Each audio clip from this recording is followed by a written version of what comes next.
Alright, so for free here, we are working on a 1997 4-liter Jeep Grand Cherokee. Jeep Grand Cherokee. Keep that in mind. Not a Grand Cherokee, not another Dodge equivalent to a Cherokee. I believe this is a 46RE transmission. I'm not exactly sure of that. Could be slightly a number or two off, but I believe it's like a 46. I went on YouTube and I searched for many videos about how to go about replacing the solenoids, and the only ones I saw, oddly enough, and probably for good reason, were of videos doing a tutorial with the transmission already out of the fucking vehicle. Like, that's like 75% of this fucking job. I don't have that ability. As you can see, I'm here in my lovely front yard. I'm not in a garage. I don't have the kind of tools necessary to do that. I don't have the jack stands, the everything that you need to do that. I don't have it. My guess is the biggest pain in the ass with doing this while the transmission is still in the vehicle is because of this little lever right here. This is your kickdown lever and throttle lever that attaches to the transmission. It gets attached.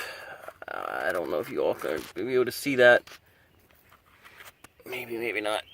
But right there where my finger is, it comes down and attaches onto the valve body.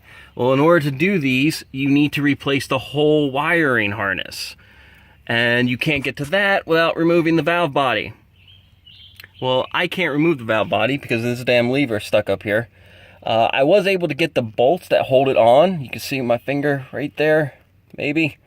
I was able to get to that and I was able to loosen them, but I was never able to actually pop them off the shaft that it is attached to. I assume it's some sort of clamp, and after 22 years, it's probably seized on there pretty good. You just can't get your hands in there, not without taking out the drive shaft, taking out the fucking transmission cooling line, and a myriad of other little fixtures that are in your way. I don't have time to do all that stupid shit. Alright, someone at Chrysler can grow the fuck up and design something with decency. So, that being said, what I did was I came down here. I removed my old torque converter lockup solenoid right here. I put the new one in place. I got rid of this. I replaced all it. It comes as a kit. It's a Borg Warner kit, whatever you call it. Everything seems to be fine. Everything fits right back into place. What I did, though, here was the main difference was I cut the 4 lines going to the new solenoid. I cut those and then, reclamped them and, spliced into my new solenoid converter lockup. I don't know of an easier way you're going to do this without a real shop, without dropping the trans, getting rid of the fucking drive shafts, hours worth of fucking work. And God forbid you don't break something. Oh wow, look at that. Holy shit. Original manufacturing date on this shaft. January 15th, 1997 at 1:09 a.m. Jesus. Jesus. Can you guys see that? I hope you can. Anyway, that pretty much, I think, sums up this video.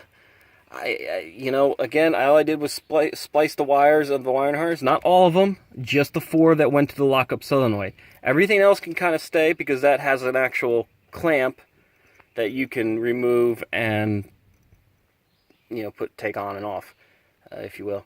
So, but the other 4 wires do not. There's no connector. There's no connector onto these. There kind of is right there. You can see it on the newer one, but I wasn't familiar with it, so I didn't want to pop it off. But that's not the case on the old one. That being said, I hope this video helps some poor schmuck out there who's probably just as frustrated and aggravated as I was last night until this idea dawned on me. So, it's for free out. Have a great day.